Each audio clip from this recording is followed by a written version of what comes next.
इस वीडियो में हम देखेंगे एक इम्पॉर्टेंट नंबर प्रोग्राम जो है ऑटोमॉर्फिक नंबर से रिलेटेड। ये काफ़ी इंपॉर्टेंट है, आईसीएससी में कई बार आ भी चुका है। तो इसका हम सिंपल लॉजिक समझेंगे और इसका प्रोग्राम डिज़ाइन करेंगे। प्रोग्राम बनाना है, बेसिकली हमें पता करना है कि जो हमें इनपुट में नंबर दिया गया है वो क्या ऑटोमॉर्फिक है या नहीं है। और an automorphic number is a number whose square ends in the same digit as the number itself. तो ऑटोमॉर्फिक नंबर वो होगा, जैसे फॉर एग्जांपल यहाँ पर मुझे 5 दिया है इनपुट में, तो 5 का स्क्वायर करते हैं, क्या आता है 25। 25 का जो एंडिंग होती है वो 5 से होती है, तो ये ऑटोमॉर्फिक नंबर है। ऐसी 25 को अगर हम स्क्वायर करें 625 आ रहा, तो 625 भी 25 से एंड होता है जो कि ओरिजिनल नंबर था। ऐसे 76 के केस में 76 का जो स्क्वायर होता है वो 76 से ही एंड करता है। तो ऐसे नंबर को हम बोलते हैं ऑटोमॉर्फिक नंबर, जो जिस नंबर का हमने स्क्वायर किया उसका स्क्वायर उसी नंबर से एंड कर रहा हो। ठीक है, तो यहाँ पर इसका लॉजिक समझते हैं कि इसे हम जावा में कैसे डिज़ाइन करेंगे। देखो, सबसे पहली चीज़ तो क्या है, जैसे मेरे पास कोई नंबर इनपुट में आएगा, मैं अभी मान के चलता हूँ कि मेरे पे 5 आया। ठीक है, अब 5 आया, मुझे ये देखना है कि ये ऑटोमॉर्फिक है या नहीं है। तो सबसे पहला स्टेप क्या होगा, इसका पहले मैं निकालूंगा स्क्वायर। सबसे पहला काम है इसका स्क्वायर निकालना। स्क्वायर जब मेरे पास आ जाएगा, इसके केस में क्या आया होगा, स्क्वायर 25। ठीक है, ध्यान से सुनना लॉजिक, 25 आया होगा स्क्वायर। तो मुझे अब ये देखना है कि जो मेरा ओरिजिनल नंबर है वो तो है 5, जो स्क्वायर आया वो है 25। जो 25 आ रखा, मुझे इसका आखिरी का एक डिजिट कंपेयर करना है ओरिजिनल नंबर वाले से। समझ में आया, आखिरी का एक डिजिट कौन है 5, उसको कंपेयर करूँगा इससे कि क्या है मैच हो रहा है नहीं हो रहा। अगर समझ में नहीं आया तो दूसरे एग्जांपल से देखते हैं, उसमें और क्लैरिटी मिलेगी। जैसे अगर मैंने 25 लिया, 25 का स्क्वायर किया तो कितना मिला, 625। 625 इसका स्क्वायर हो गया। अब 625 के केस में मुझे आखिरी के 2 डिजिट देखने हैं। अब यहाँ क्वेश्चन ये बनता है कि आपको कैसे पता आपको कितने डिजिट देखने हैं, क्योंकि 5 के केस में मुझे सिर्फ आखिरी का एक डिजिट कंपेयर करना था, इसके केस में 2 डिजिट करूँगा। वो उसके लिए हमें लॉजिक बनाना पड़ेगा कि मुझे आखिरी के कितने डिजिट एक्सट्रैक्ट करने हैं। तो स्क्वायर निकालने के बाद क्या होगा, नंबर लिया, उसका स्क्वायर बनाया। ठीक है, उसके बाद मुझे काउंट करने डिजिट की, मुझे भाई कितने डिजिट चाहिए जो मुझे आखिरी में से एक्सट्रैक्ट करने हैं, जिसका मैंने स्क्वायर निकाला उसमें से। तो वो काउंट करने, काउंट क्या, डिजिट। एक बार मैंने डिजिट काउंट कर दिए, फिर वो एक्सट्रैक्ट भी करना है, फिर उसके बाद उनको निकालना है। कहाँ से निकालना है, जो स्क्वायर है उसके आखिरी से। ऐसी थर्ड एग्जांपल लूँ, जो 76 था उसका स्क्वायर बना होगा तुम्हारा 5776। तो 5776 के केस में मुझे आखिरी के 2 डिजिट निकालने हैं और उनको कंपेयर करना है 76 से। तो मुझे कितने डिजिट निकालने हैं वो पता चलेगा, मेरा जो ओरिजिनल नंबर है उसमें कितने डिजिट हैं। जैसे 5 वाले में सिंगल डिजिट का था, तो इसलिए आखिरी का सिंगल डिजिट निकाल रहा था। 25 2 डिजिट का होता है, इसलिए जो इसका स्क्वायर है उसके भी 2 डिजिट कंपेयर करूँगा आखिरी के। 76 2 डिजिट का है, तो इसके भी आखिरी के 2 डिजिट कंपेयर करेंगे इसके साथ। तो ऐसा प्रोग्राम बनाना है। अब बनेगा कैसे वो प्रोग्राम, वो समझते हैं, और साथ में ड्राई रन भी हम करते हुए चलेंगे। तो मैंने यहाँ पर स्कैनर को इंपोर्ट कर लिया है, तुम्हारी ऑटोमॉर्फिक क्लास बना ली, मेन मेथड के अंदर स्कैनर का ऑब्जेक्ट है, और मैंने लिख दिया एंटर द नंबर। ठीक है, उसके बाद हमने इनपुट लिया नंबर नम नाम के वेरिएबल में। मैं अभी मानता हूँ कि मुझे इनपुट में आया 5, जो मेरा पहला सैम्पल इनपुट था। स्क्वायर वाला वेरिएबल मैंने बनाया किसके लिए, टू कैलकुलेट स्क्वायर। तो अगर तुम चाहते हो यहाँ पर तुम कमेंट भी लिख सकते हो, to store square of num, square of num. ठीक है, ठीक है, तो 25 SQ नाम के वेरिएबल में आके बैठ गया। अब उसके बाद मैंने एक टेम्प्रेरी वेरिएबल बनाया। मैंने टेम्प्रेरी वेरिएबल में बेसिकली जो ओरिजिनल नंबर है उसको असाइन कर दिया। तो टेम्प में मेरी वैल्यू आ रखी है 5। ये मैंने इसलिए किया क्योंकि जब हम लॉजिक बनाएंगे ना, तो अगर हम ओरिजिनल नंबर का यूज़ करेंगे तो उसकी वैल्यू चेंज होएगी। तो इसलिए हमने उसको एक टेम्प्रेरी वेरिएबल में रख लिया कि भाई जहाँ जहाँ मुझे लॉजिक में इसका यूज़ करना है तो मैं टेम्प का यूज़ कर लूँगा, ताकि मेरे ओरिजिनल वैल्यू में कोई चेंज ना आए।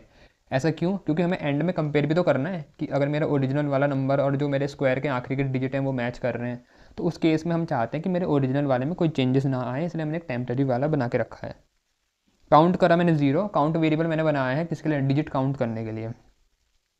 तो सबसे पहला जो हमारा हमारा लॉजिक लग रहा है, ये इंपॉर्टेंट लॉजिक है यहाँ पर, ये हम करके आ रहे हैं, इसमें काउंटिंग कर रहे हैं डिजिट्स की नम में, कि कितने डिजिट बैठे हुए मेरा जो नंबर है उसमें। तो अभी मेरा जो नम था वो था मेरा 5, तो नम में अभी था 5, मतलब 1 डिजिट। तो लॉजिक कैसे काम करेगा, तो टेम्प चेक करा मैंने, जो मैंने टेम्प्रेरी वेरिएबल बनाया था, कि क्या टेम्प ग्रेटर देन 0 है। तो टेम्प में मेरा 5 था, 5 ग्रेटर देन 0 है, ट्रू है। तो काउंट की वैल्यू हम प्लस प्लस कर दी, तो काउंट की वैल्यू क्या हो गई, काउंट की वैल्यू 1 होगी क्योंकि पहले 0 थी, 1 हो गई। उसके बाद टेम्प में मैंने क्या किया, टेम्प को 10 से डिवाइड करके उसमें वैल्यू स्टोर कर दी। तो टेम्प की वैल्यू मेरी थी 5, उसको अगर तुम 10 से डिवाइड करोगे तो यहाँ पर ये क्वोशंट देता है, तो 5 को 10 से डिवाइड किया, क्वोशंट आएगा 0।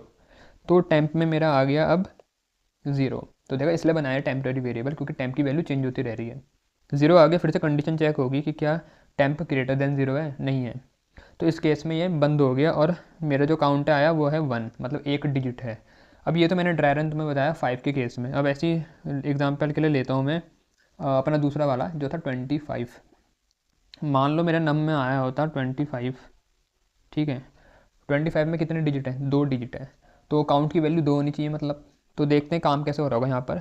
जब मेरा लूप चला और मेरे टाइम की वैल्यू आई, यहाँ पर टाइम की वैल्यू थी 25, तो 25 ग्रेटर देन 0, तो हाँ ग्रेटर देन 0 है। तो काउंट की वैल्यू कितनी होगी, प्लस प्लस हो रहा था तो 1 होगी। उसके बाद टेम्प को क्या किया मैंने, 10 से डिवाइड करके उसका जो क्वोशंट है वो वापस डाल दिया। तो 25 को 10 से डिवाइड कर लो, कितना मिलेगा, 2 मिलेगा। तो ये जो हम डिवाइड करते हैं इससे होता क्या है, ये आखिरी वाला डिजिट है जो, उसको हटा के जो बचा हुआ हिस्सा है वो रख देता है। तो 25 के केस में 5 को हटा दिया, क्या बचा 2, तो वो हमें मिलेगा। तो ये जो क्वेश्चन, तो ये वाला जो लॉजिक होता है, ये जो डिवाइड करके वापस उसी में वैल्यू डालते हैं, वो हम क्या करते हैं, आखिरी वाले डिजिट को हटाते हैं। तो मैंने उसे हटाया, अब मेरे पास क्या आया, टेम्प में आया रखा मेरे पास 2। ऊपर वापस जाएंगे, चेक होगा कि क्या टेम्प ग्रेटर देन 0 है, तो क्या 2 ग्रेटर देन 0 है। फिर से अंदर आएंगे, काउंट की वैल्यू बढ़ेगी, तो अब 1 से क्या होगी, 2 होगी। अब फिर से टेम्प होगा डिवाइडेड बाय 10, तो अगर 2 को तुम 10 से डिवाइड करने की कोशिश करोगे तो 0 मिलेगा। तो इस बार 0 हो गया, ऊपर जाएंगे, अब कंडीशन नहीं चलेगी, तो काउंट मेरा कितना आया, 2। इस तरीके से हम क्या कर रहे हैं, डिजिट कर रहे हैं काउंट, कि मेरे भैया ओरिजिनल नंबर में कितने डिजिट हैं। तो ये जो तुम्हारा लॉजिक है, ये डिजिट जब भी हमें काउंट करने पड़ेंगे ऐसे ही हम यूज़ करेंगे। तो यहाँ तक हमने डिजिट काउंट कर लिया और मेरे काउंट नाम के वेरिएबल में डिजिट आ गए। अब उसके बाद मैं बढ़ूंगा आगे। डिजिट काउंट करने के बाद मुझे क्या करना था, जो मैंने स्क्वायर निकाला है उसके आखिरी से इतने डिजिट एक्सट्रैक्ट करने हैं। अगर काउंट की वैल्यू है 1 तो एक डिजिट करूँगा एक्सट्रैक्ट, समझ में आ रहा है ना। अगर काउंट की वैल्यू आ रही 2 तो 2 डिजिट करूँगा एक्सट्रैक्ट। कहाँ से करूँगा एक्सट्रैक्ट, जो स्क्वायर नाम का वेरिएबल है उसके एंड में से। तो लॉजिक अब देखते हैं कैसे हो रहा होगा एक्सट्रैक्ट। तो यहाँ पर extracting required digit from square of num, ये मैंने कमेंट डाल ली, कमेंट होनी चाहिए प्रोग्राम में। तो एक डिवाइज़र नाम का वेरिएबल बनाया कि हमें किस नंबर से डिवाइड करना है। अब मेरी बात सुनो, पहले लॉजिक समझते हैं। मेरे पास फॉर एग्जांपल कोई नंबर है, 3 डिजिट का नंबर है, जैसे मान लो 625 आ गया।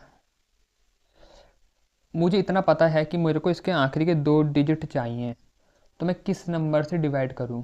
ऐसा कौन सा यूनिवर्सल नंबर लूँ मैं, मतलब जो हर 3 डिजिट वाले नंबर पे काम कर जाए और उसके आखिरी के 2 डिजिट मुझे दे दे।